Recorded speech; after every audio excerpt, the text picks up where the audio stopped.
Welcome back to Mechanical Design 1. We will continue with the load determination topic. The topic of this session will be beam loading.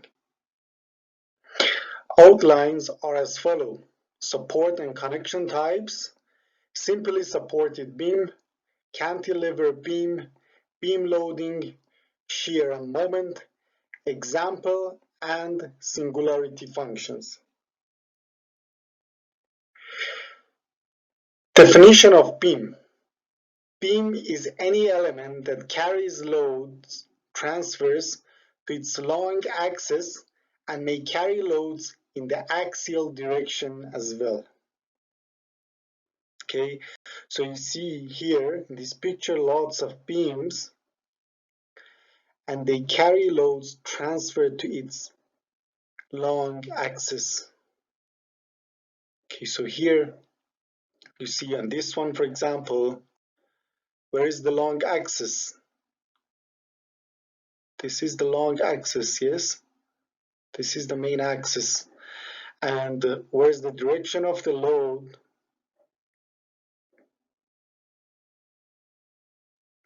This is the direction of the load, okay? Transfers to the main axis. But of course, in some cases, there could be axial direction loads, yes? So like these type of loads, okay? They are axial. These are axial and these are transverse loads. But by the definition, they must carry transverse loads. Support and connection beams. You have variety of supports and connection beams in beams. So here you see some type of supports like your roller support, fixed support, pinned support, and simple support. They could be shown in variety of other illustrations, but the concept is same for the roller, for the fixed, for simple, and for the pinned. For the roller, you see that the support only accepts vertical reaction forces. For the pinned, it accepts both axial and vertical forces or reaction forces. Or we could see we have axial and vertical reaction forces. For simple supports, support only accepts vertical reaction forces. And for the fixed support, it accepts vertical forces, reaction forces, and bending moment. Okay, so we have three reaction forces. And of course, all of these are 2D cases, two-dimensional cases. Simply supported beam. A beam supported on pins or narrow supports at each end is said to be simply supported. So here we could see a simply supported beam with uniformly distributed load. Okay, we have simple supports, roller and pinned type supports, and we have a load W, which is simply uniformly distributed load. This W is a force per distance. Okay, so Newton per meter or Newton per centimeter or pound per inch or pound per foot. Okay. Here we could see the x-axis and y-axis. This is a coordinate system, arbitrary coordinate system that we choose. And the length of the beam is L. The distance of the load from the first support or the pin support is A. Okay, so here you see a function. For now, just ignore it, but this is a singular function for uniformly distributed load. Okay, so your eyes now start to get familiar with this type of functions, but for now we don't need that. Yes, this formula comes from singularity functions. Cantilever beam. A beam fixed at one end and unsupported at the other is a cantilever beam. Here we have a beam is fixed on one end, we have a fixed support, and is completely free at the other end. And there is one concentrated force on this beam. Coordinate system is xy, the length of the beam is L, the distance of the force from a fixed support is A, and we have two reaction forces at the support R1, two reaction, one force and one moment, R1 and M1. In general, on fixed support, we could have an axial reaction force. But since we don't have any external horizontal forces forces with the X component, then we don't have that reaction force on this specific case. This one, again, comes from singularity function. We will discuss it in coming slides. Overhang and over-constrained beam. A simply supported beam that overhangs its supports at either end is an overhang beam. So here you see that there is a beam sitting on one roller support and a pin support, but it overhangs from one side. And that's why we call it overhang beam. On this beam, there is one linearly distributed load. This one is the linearly distributed load. So the load increases as we go forward from the point A. We have one reaction force R1 on the pin support and the other R2 on the roller support. And on this beam, there is one concentrated moment, mz, at the beginning of the beam, or at the origin of our coordinate system. Again, these ones are singular functions. If a beam has more supports than are necessary to provide kinematic stability, then the beam is said to be over-constrained or indeterminate. So what do we mean by kinematic stability? So here we have three supports. Two is enough to keep the position or the velocity of the beam, yes? So that means kinematic position, velocity. So in this case, we want to keep the beam stationary and in one specific position. So we just need two support. Adding one support increases or constrains, make it indeterminate. Statically indeterminate beam with uniformly distributed load. So we have a uniformly distributed load on this beam here, W. And we could see these are reaction forces on each support, R1, R2, and R3. So in case we want to plot a free body diagram and we want to remove these supports, we could replace these supports by these reaction forces. Load types. Beams are typically analyzed as static devices, though vibrations and acceleration can cause dynamic loading. Okay, so at least as far as we're concerned in this book, we use static device and we use static beams. A beam may be loaded with some combination of distributed and or concentrated forces or moments. Okay, external forces. And the applied forces will create both shearing forces and bending moments in the beam.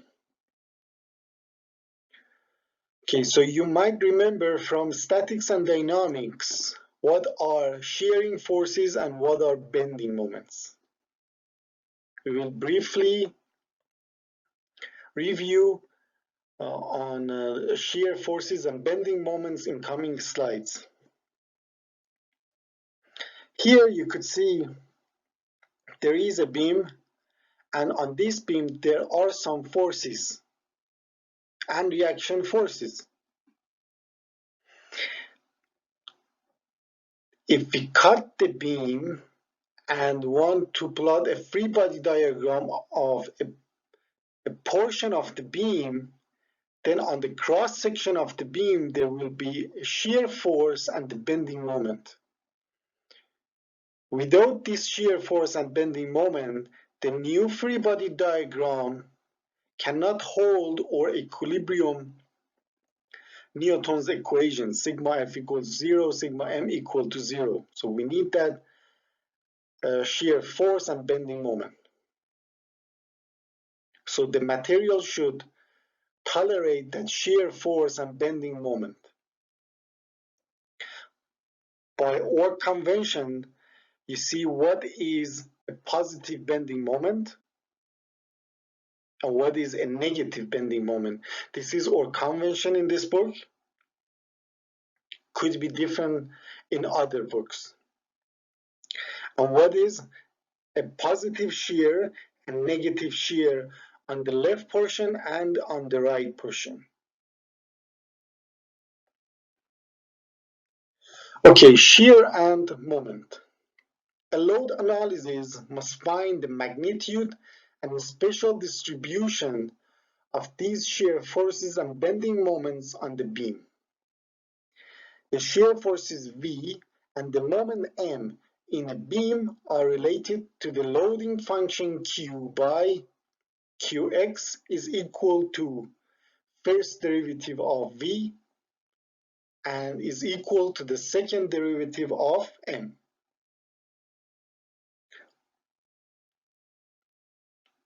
Okay, so in some books they show Q by W, but doesn't change the concept, yes? The loading function Q is typically known, and the shear V and moment M distributions can be found by integrating above equations. So if we get integral of this equation,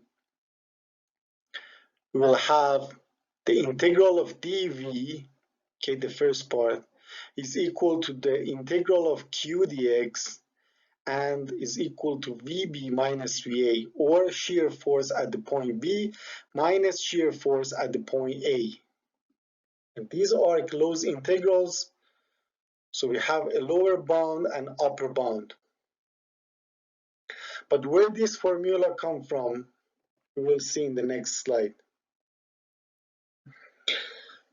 Okay, so here we have a beam and there is load on this beam. We get at the point X, okay, between this point C and C prime, we separate an infinitesimal element of this beam, okay, with the length of delta X. So here we have that element between C and C prime on this picture.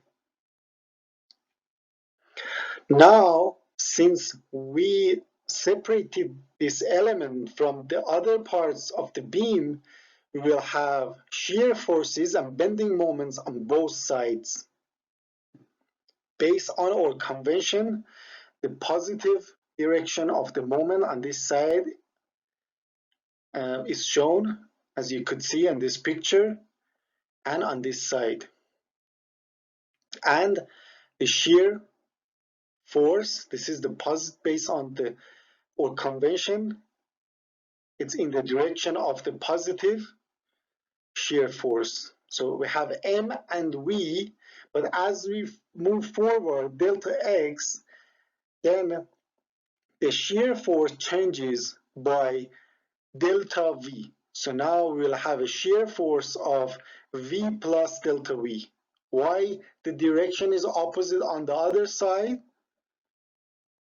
Again, because of our convention. On this side, the positive direction is downward. So both are V and V plus V. So these two now are in direction of our positive axis. And as we move from point C to C plus, the bending moment M changes and becomes M plus delta M. Of course, this is with the assumption that we have continuous change in shear force and bending moment. So we don't have any discontinuity in both shear and the moment. Okay, plus on top of this element, we have our external force. External force here is W, okay, or Q in the previous slide. What is equivalent or what is resultant of this distributed force is W multiplied by delta X. So here this element is almost like a rectangular. So we could simply multiply W by delta X and say this is a resultant force, and the position of this resultant force is at the center, or delta X divided by 2. Why could we make that assumption? Because delta X is very small. Okay, now we could write our equilibrium equations. Okay, delta F y is equal to 0. So in this element, we have V, we have V plus delta V, so we'll have minus V plus delta V. We'll have this force, external force, minus W delta X should be equal to 0. If we simplify it, we'll have delta V is equal to minus W delta X.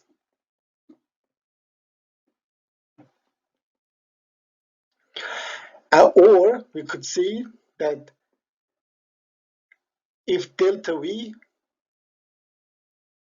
if we get the basically limit of this equation and delta V becomes dV, then we could find this equation dV divided by dx is equal to minus W. Okay, so why this equation is different from the previous slide? Because on this equation, on this graph,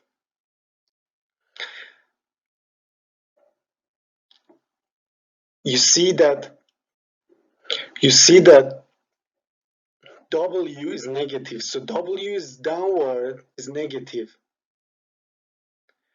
But if we use general Q, again the equation holds and is true, and then later we could replace Q by minus W. If we get the integral of this equation, we see that Vd minus Vc is equal to minus integral of W dx. Shear and moment. Integrating the relation between shear and moment gives integral of dm is equal to integral of v dx, which is equal to mb minus ma. We will derive this equation in the next slide. We have in general two methods to plot shear and moment, or shear force and bending moment across the beam. One is graphical method and the other one is singularity method. Graphical method basically uses the introduced formulas and convention for shear force and moment, and finds the function of shear force and the bending moment section by section, and then we'll get the integral of q to get v and integral of v to get m. Find the reactions on the beam using equations, and then draw the shear and moment diagram using a graphical integration approach combined with calculations for the significant values of the functions. That's why we call it graphical method, because we get the integral of, for example, shear force graphically to find moment.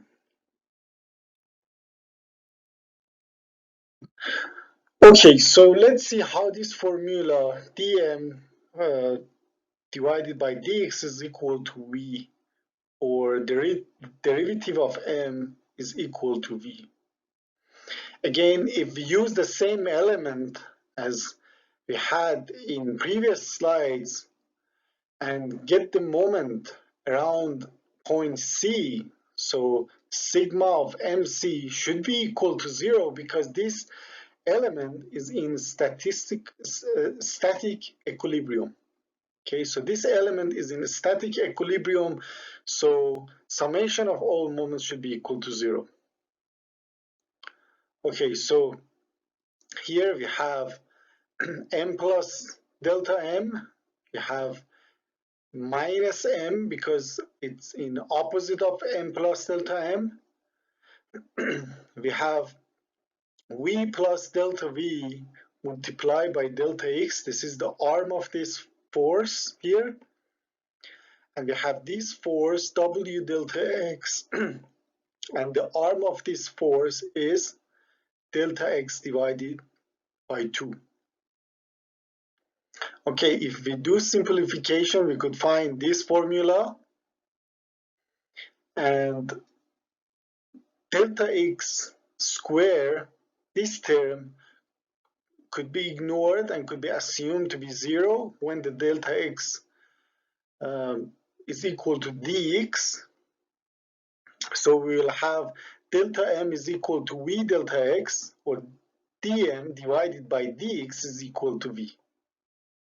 And when we get the integral of this formula, we will have md minus mc is equal to integral of mc minus md v dx. Okay, so let's have an example for simply supported beam. Determine and plot the shear and moment functions for the simply supported beam with uniformly distributed load. Okay, so here we have simply supported beam, roller support, and pin support, and we have this uniformly distributed load here on the beam. The givens are the lengths, which is 10 inch, the distance A is 4 inch, and W is 10 pound force per inch. The weight of the beam is negligible compared to the applied load. Okay, so we could ignore the weight of the beam. So let's see how we could use graphical method to obtain shear force and bending moment graphs. Okay, here again we have our beam, and the first step is to find shear diagram. What we need to do, we need to find the reaction forces first, R1 and R2. How could we find the reaction forces R1 and R2? Simply, we could write sigma F equal to 0 and sigma M equal to 0. When we write sigma F equal to 0, the external force or a resultant external force will be W multiplied by L minus B, and will be exactly at the center of this rectangular, or will be at location of L minus A, L plus, yes, so L plus A divided by 2. And we could, that will be one equation, and the other equation will be sigma M equal to 0. So we could write and find sigma M around one of these supports, and find the reaction force on the other support, and then use a sigma F equal to 0 to find the other one, R1 and R2. So I will leave this one to you to find the value of R1 and R2 and see if the value of R1 and R2 is equal to value of shear force at the beginning and the end. Yes, regardless of the sign. The sign is here we have negative because of the convention in the shear force. Okay, but of course on both sides, R1 and R2 are positive. So here at the beginning, shear force is equal to R1. On this section, you see that nothing happens and stays as unloaded on this section. So if we basically separate the cross section, okay, so let's see, for example, I separate this cross section here, this one, I will see that the shear force will be same as R1. So if you write the equation sigma F equal to 0, be R1. So that's why on this section here, until point A, from 0 to point A, the shear force is constant and is equal to the value of R1. Now happens here on this section, the shear force is integral of Q, and Q is constant, so integral of Q will be a linear function. So we have the first point and we have the last point, and what we could do, we could just draw a line, straight line between these 2 points, and we will have V. So that's why we call it graphical method, because we are using graphical integration. Okay, so now we have the shear force again, same plot, and if we get the integral, we should have M. Again, we should find boundary bending moments at supports, at the first support and the last support, at point 0 and point 10 inch. Since the roller support and pinned support do not accept any moment or any reaction moments, so moment should be at these 2 points should be 0. Okay, now we should go again section by section from point 0 to point 4, which is point A, and we see that the V is constant, so integral of V will be a linear line. Okay, so until this point, until the point V, point A, okay, until this point here, okay, which is, or A, we have one straight line, okay, it goes up, and what is the final value here at this point? Simply the area under this rectangular here, this rectangular, the area under the curve. Yes. Okay, now from this point to this point, we have a linear line, so we know that the integral of that will be a parabola. Okay, so we have a parabola, and at this point, because v is 0, we'll have a maximum value. Okay, see it have a maximum value. So we could just simply plot a parabola. We know that it passes this maximum here. We could find the value by finding the area under the curve till this point, and then continue our parabola until it crosses the x-axis. Okay, so simply you see by graphical method and getting integral from load to shear force and from shear force to bending moment, we could find plots of each one and the maximum values and basically crossing sections with the x-axis. Okay, so now we want to introduce a new method, singularity function. Singularity functions, the load on the beams typically consists of collection of discrete entities, such as point loads or segments of distributed loads that can be discontinuous over the beam lengths. Special class of functions called singularity functions was invented to deal with this mathematical situation. So we use usually singularity and singular functions for writing computer programs to solve our equations, or simply to have a sequential solution and systematic solution.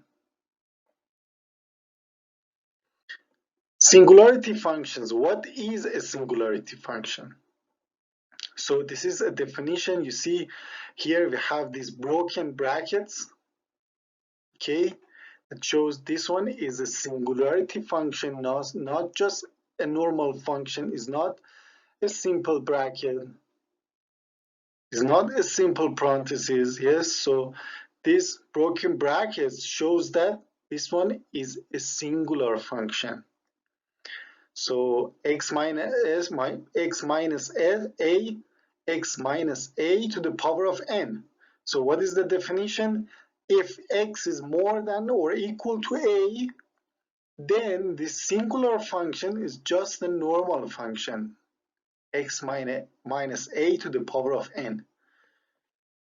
But if x is less than a, then our singular function is just equal to 0. Okay, now we see why we call that singular function, because it is not a continuous function and we have a singularity at the point A. Now let's look at the basic examples. Y, which is a singular function, is equal to 3x minus a1, or a, in this case, is 1 to the power of 0. So now we see that when the x is less than 1, y is 0. But when the x is more than 1, then this function is equal to simple 3x minus 1 to the power of 0, and this term will be equal to 1 multiplied by 3, so the y will be 3. So when the x is more than 1, y is equal to 3. Now let's see when the power increases from 0 to 1. Again, when the x is less than 1, y is 0. X is more than 1, we have a simple function of x minus 1, which is a linear function. okay, with a slope of 1. Now let's see what are singularity functions for beam loading. Here we have a concentrated moment here, and this is our beam, yes, that starts from 0 to, let's say, L. At point A, we have a concentrated moment. What we could do, we could show this load by Q equal to M. So the magnitude of the moment is M multiplied by x minus a to the power of minus 2. Again, these are singular functions.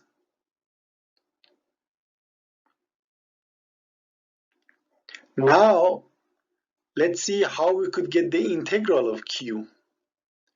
The integral rules of singular functions are slightly different from normal functions.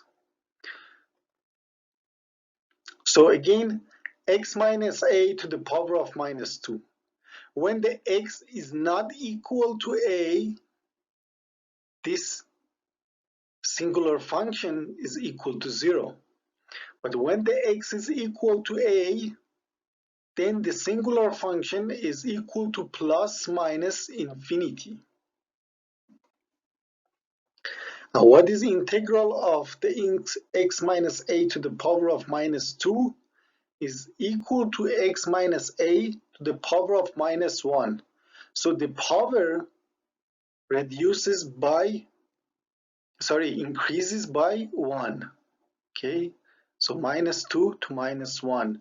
Of course, this integral is not same as normal functions. Yes, please back and check what is integral of these functions. Normally, yes, not the singular ones. To identify the differences between these integral and the one that you already used to. Concentrated force at point A could be shown by Q is equal to P. P is the magnitude of the force multiplied by x minus a to the power of minus 1. When the x is not equal to a, this function is equal to 0. At point A is equal to plus infinity. What is the integral of that? X minus a to the power of minus 1 is x minus a to the power of 0. Again, the power increased by 1 and is not following same rules of integral. Check what is normal integral rule for this function. What is the difference between that and a singular function? Unit step, okay, or uniformly distributed load. This one is uniformly distributed load. W is minus W multiplied by x minus s to the power of 0. So you see the power is increasing from minus 2 for concentrated moment to concentrated force to minus 1, and now we have unit step or uniformly distributed force has power of 0. When the x is less than a, the function is 0. When the x is more than a, the function is 1. So now this one is very intuitive to understand. At this section of the beam, we don't have any load. So this function should be 0. At this section of the beam, we have a load of W. So this part of the function x minus a should be equal to 1. And then q should be equal to minus w. What is the integral of this one? X minus a to the power of 0 is equal to x minus a to the power of 1. Again, here, this integral doesn't follow a general rule of normal functions. And again, check what is the result of the integral for general or normal functions, and what is the difference or difference between that one and a singular function. Now let's move on to next function, ramp, or a linearly distributed load. This one is a linearly distributed load here that starts from point A.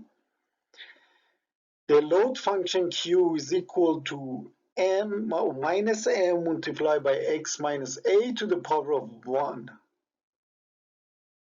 Okay, and this one again is intuitive to understand and easy. So when the x is less than a is equal to 0, when the x is more than a, this function is equal to x minus a, is a linear function. What is the integral of that? X minus a to the power of 1. Now the rule of integral is same as a normal function. So for any singular function with the power of more than 0, okay, that starts around 1 and more, the rule of integral is same as a normal function. But when the power is minus 2, minus 1, and 0, what is the rule of integral for a singular function? We just increase the value of power by 1. And that's a result of integral. Okay, so let's move on to an example. Here we have a same beam as we had in previous slides, and we use graphical methods to find a shear force and bending moment across the beam. Now we want to use a singular function to find shear force and bending moment across the beam. Okay, so length L, A, and W is same as before, and assumption is exactly same as before. First, we need to find the QX loading function.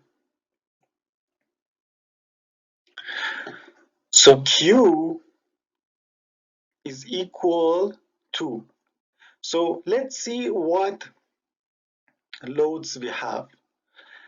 If we plot the free body diagram, we have one reaction force at this support R1, the other one R2, and we have one uniformly distributed force W. So R1 is a concentrated force. Okay, so then if we want to write it in a singular function format, it will be R1 multiplied by x minus 0, y0, because this concentrated force is exactly at 0 point. To the power of minus 1, y power of minus 1, because it is a concentrated force. Minus w, why minus? Because the force here is downward, and see these R1 and R2 are upward, so that's why these R1 and R2 have positive sign and W has a negative sign. Minus W multiplied by x minus a to the power of 0. Why 0? Because this one is a uniformly distributed load, or this one is a step function. Here, see the argument of the singular function is a. Why? Because it starts at point A. Plus R2 multiplied by x minus L to the power of minus 1. Why minus 1? Because this one is a concentrated force. Why L? Because it is at L. Okay, so now we have our loading function. What we could do now, we could then integrate loading function to get Vx. We know that integral of Q is equal to V. Okay, now you have this. V is equal to integral of q dx, and we need to get integral of each term. This term, if you follow the rule of integral for the singular functions, for this one will be x minus 0 to the power of 0, so the power increases by 1 for this one as well and this one as well. But then we will have a constant. So this is a constant of the integral plus c1. And next, we need to find mx. So what we could do, we could just get the integral of v to find m. To get the integral, we need to get the integral of each term. The first one, the power increases. The second one, because this one is ramp, it will be x minus a to the power of 2 divided by 2. And the next one, the power of integral increases by 1. And this one is a constant c1. The integral of that will be c1x plus c2. Okay, so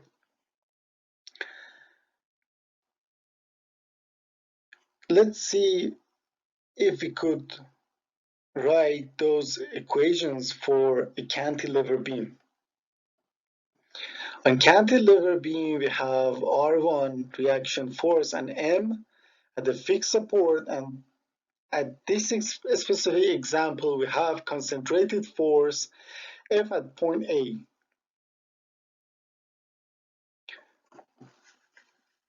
Okay, so this concentrated force in a singular function format will be F multiplied by x minus a to the power of minus 1. Y minus a because it is at point A. Y minus 1 because it is a concentrated force. Okay, for the cantilever beam, please first try to find a shear diagram and moment diagram based on graphical method. I'm going to leave that to you. Okay, and then what you could do, you could solve and find a shear diagram and moment diagram based on singular functions. What you need to do, you need to find a loading function qx, get the integral to find vx, and then mx. And then based on singular functions, you could reach to the same plot for shear and the moment. For more exercises, please solve these problems of the book, chapter 3, 3.23, 3.24, 3.25, and 3.26. If you look at the appendix B of the book, you see that we have a variety of examples and different types of beams with different supports and different loading. For example, here we had that cantilever beam, and you see the solution.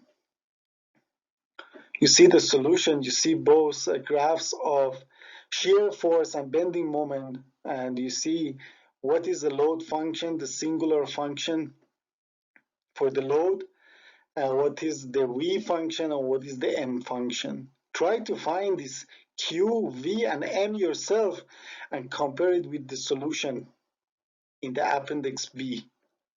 You see, for example, here in the appendix B, we have a cantilever beam with uniformly distributed force. And you see the Q, V, and M in singular functions and basically graph of shear force and bending moment. My suggestion is try to find the solution of shear force and bending moment, both based on graphical method and singular functions, and compare your solution with appendix B. Okay, very good practice. Would be very good practice. Okay, so you see that here we also have theta, or a slope of the beam, and deflection of the beam Y, which we will discuss later in the next video, okay, how we could find these. But for now, it's good to know that the slope and the deflection solution of the beams are also supported in this Appendix B. Superposition. Appendix B of textbook contains a collection of common beam loading situations solved for shear and moment functions. These solutions can be combined with superposition to accommodate more complicated situations. For example, for cantilever beam, we have one solution for concentrated force. We have another solution for distributed or uniformly distributed load. Okay, so in case in one cantilever beam, we have both of the concentrated force and uniformly distributed force, we could just use a superposition method and